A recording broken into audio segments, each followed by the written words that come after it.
Diş etimiz olmasaydı ne yapardık, hiç düşündünüz mü? Diş etimiz olmasaydı muhtemelen ağrıdan kıvranırdık. Çünkü diş etimizin ciddi manada koruyucu görevleri bulunmaktadır. Yani diş eti bulunduğu ortam itibariyle çene kemiğimizi, köklerimizi, kaslarımızı çevreleyerek onların beslenmelerini ve dış etkenlerden korunmalarını sağlar. Yani bu yapının altında oldukça fazla katman bulunmaktadır. Bu nedenle diş etimiz gerçekten oldukça önemli, olmazsa olmaz ağzımız için bir dokudur. Peki diş etinin görevleri nelerdir? Yani hangi fonksiyonlarda işimize yaramaktadır? Biraz önce söylediğim gibi diş eti bir kere çene kemiğimizin, köklerimizin ve barındırdığı kasların önemli derecede beslenmelerinde yardımcı olur.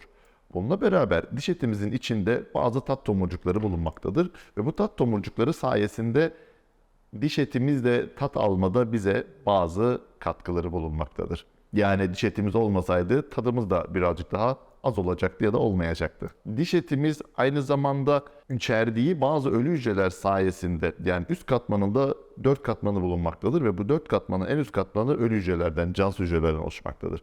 Ve çok sıcak, çok soğuk ya da tahriş edici gıdalar yenildiğinde diş etinin bu ilk bariyer tabakası görevi yaparak alt katmanların bunu hissetmesini ya da ağrı duymamızı, acı hissetmemizi ciddi manada engellemektedir.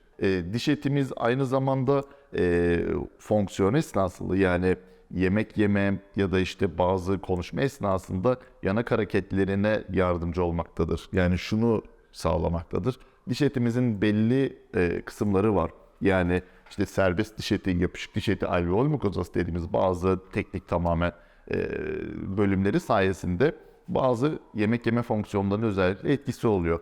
Yani özellikle şurada yapışık diş eti dediğimiz alan, ki bizim için çok önemli bir alandır. Yemek yeme esnasında dokuların hareket etmesini o bölgede engelleyerek besinlerin yanak mukozası ve kaslarla dişlere doğru itilmesinde bir katkısı olmaktadır. Aynı zamanda bu yapışık diş eti